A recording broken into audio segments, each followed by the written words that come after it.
Aujourd'hui, nous allons explorer un sujet particulier parce que nous allons parler du pouvoir de la pensée.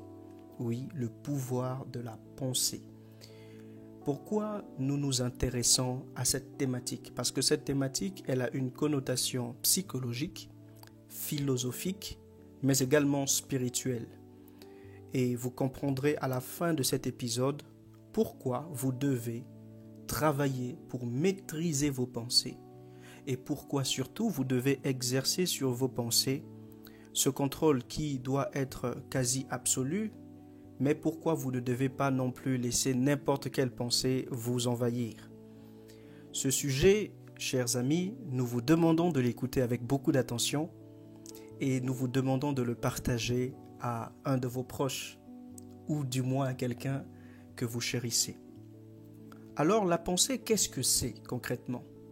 La pensée est la matrice de tout ce que l'être humain exécute. La pensée est le point de départ de nos paroles, le point de départ de nos visions, le point de départ de nos ambitions. Tout ce que nous sommes capables de faire et de matérialiser, nous le concevons dans notre pensée. C'est pour cela que la pensée est considérée comme le langage de l'esprit. Et j'insiste, la pensée est considérée comme le langage de l'esprit. D'ailleurs, pour toutes les personnes qui associent par raccourci ou directement la parole à la pensée, n'oubliez pas que nous pensons plus que nous ne parlons. Donc en fait, nous communiquons beaucoup plus dans la pensée que dans la parole, que dans l'expression. Alors, il est bien important de savoir que depuis la nuit des temps, la pensée a toujours été caractérisée comme je l'ai dit tout à l'heure, la matrice du monde dans lequel nous vivons. C'est pour cela que Descartes, dans le Cogito ergo sum, disait « Je pense, donc je suis ». Parce que la pensée étant la base de tout, matérialise qui nous sommes de par le fait qu'elle s'active. Donc Descartes rattachait l'existence de l'humain au fait de penser. Et par cette existence, il voyait tout ce qui était attrait à l'humain. C'est-à-dire son environnement social, ses projets, ses enfants, son mariage, sa femme et tout ce qui était attrait à l'humain. Donc la pensée déclenchait l'existence. Je pense, donc je suis. Et il faut comprendre qu'en fonction de cela, on nous a appris ou on nous a enseigné que l'existence humaine est caractérisée par une forme de dualité constante, une forme d'équilibre qu'il faut maintenir entre l'ombre et la lumière, entre le bien et le mal, entre le négatif et le positif. Cette dualité est considérée en partie comme une forme d'exploration de nous-mêmes, mais aussi par extension comme une forme d'extériorisation de nous-mêmes. Et on distingue deux types de pensées. Les pensées négatives, qui peuvent ici être perçues comme des moments d'obscurité dans notre esprit, qui peuvent aussi être le résultat de la peur, de la colère, de l'anxiété ou de la douleur. Et ces pensées ont le pouvoir de nous emprisonner dans un état d'esprit limité, nous empêchant de voir la vérité ou la lumière spirituelle ou une vie meilleure. Pourquoi? Parce que les pensées, quand elles sont négatives, elles vont saturer votre environnement à la fois psychologique et spirituel. Et comme tout ce qui existe vient de ce qui n'existe pas d'abord, si vos pensées négatives saturent votre environnement spirituel et psychologique, vous serez complètement improductif. Donc tout ce que vous ferez par la suite sera à l'image de la pensée que vous avez conçue. C'est pour cela qu'il est important de conditionner ces pensées et de les amener, peut-être par un effort certes considérable, mais de les amener vers une soumission totale à une vision progressive, optimiste, mais surtout déterminée. Et nous insistons sur la nécessité d'exercer une influence sur nos pensées, d'apprendre à les contrôler, d'apprendre à les adapter, d'apprendre surtout à les comprendre. Parce que comme nous avions dit tout à l'heure, vous ne pensez plus que vous ne parlez. Vous pensez plus que vous ne parlez. Et si on pense plus que l'on ne parle, ça veut dire que nous créons dans le monde spirituel plus que nous ne matérialisons dans le monde réel. Et si nous créons plus dans le monde spirituel, nous créons quoi? Et si nous matérialisons dans le monde physique, nous matérialisons quoi? C'est la question qui doit être à la base du lien qui unit la pensée d'un côté, ok, à la réalité de l'autre côté. Et je pense que beaucoup de personnes ne se doutent pas de la puissance qui peut être cachée dans une pensée négative, une puissance de laxisme, une puissance de paresse, de fainéantisme et une puissance surtout d'immatérialisation. Et c'est ça le danger de la pensée négative.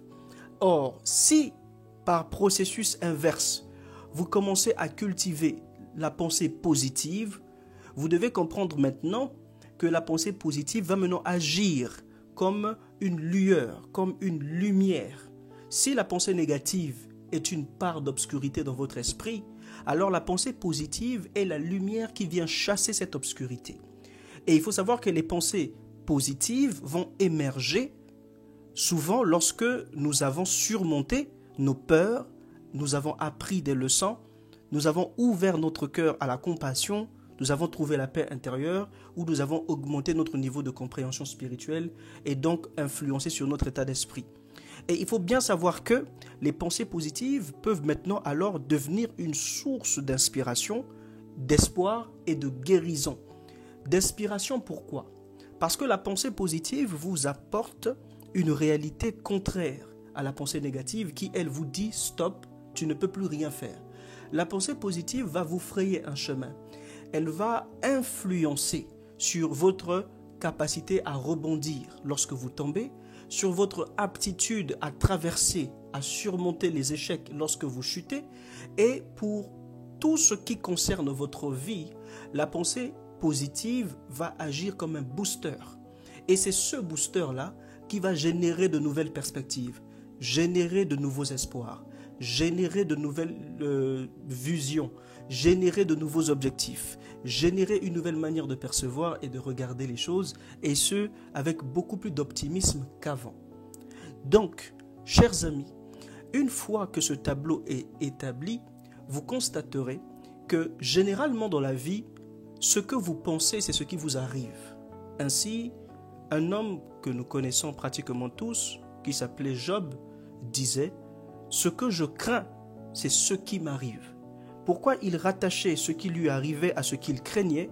Parce qu'il comprenait déjà que la culture de la pensée négative génère une énergie négative qui se matérialise et propulse notre vie dans une réalité négative. Et à contrario ou à l'inverse, la culture de la pensée positive avait aussi le pouvoir de générer une énergie positive qui elle aussi se matérialisait dans notre réalité de manière positive. Donc en fait, peut-être que la vie que tu mènes aujourd'hui ressemble à ce à quoi elle ressemble, soit parce que tu es trop dans la pensée négative, et donc tu dois maintenant influencer cette pensée négative pour pouvoir basculer dans une forme d'énergie différente de celle dans laquelle tu étais à la base. Et une fois que tu auras compris, cher ami, ce concept de pouvoir de la pensée, tu réaliseras que tout part d'abord de l'intérieur. Et si ton intérieur est dubitatif, ta réalité est dubitative. Si ton intérieur est incertain, ta réalité sera incertaine. Et si ton intérieur est déconstruit, ta réalité sera déconstruite. Parce que pour comprendre, et ce en une phrase, le pouvoir de la pensée, comprenez juste et retenez juste une chose. Celui qui maîtrise sa pensée, maîtrise sa réalité. Celui qui maîtrise sa pensée, maîtrise sa réalité. Et celui qui néglige sa pensée, néglige également sa réalité. Celui qui se laisse guider par une mauvaise pensée, perd le contrôle de sa réalité. Et ça, c'est une notion, cher ami, que tu dois mémoriser, que tu dois cultiver à l'intérieur de toi, mais surtout que tu dois appliquer par la suite. recommande cet épisode à quelqu'un que tu connais qui traverse peut-être des moments difficiles. Partage, like, abonne-toi et commente. Bienvenue dans le Reich.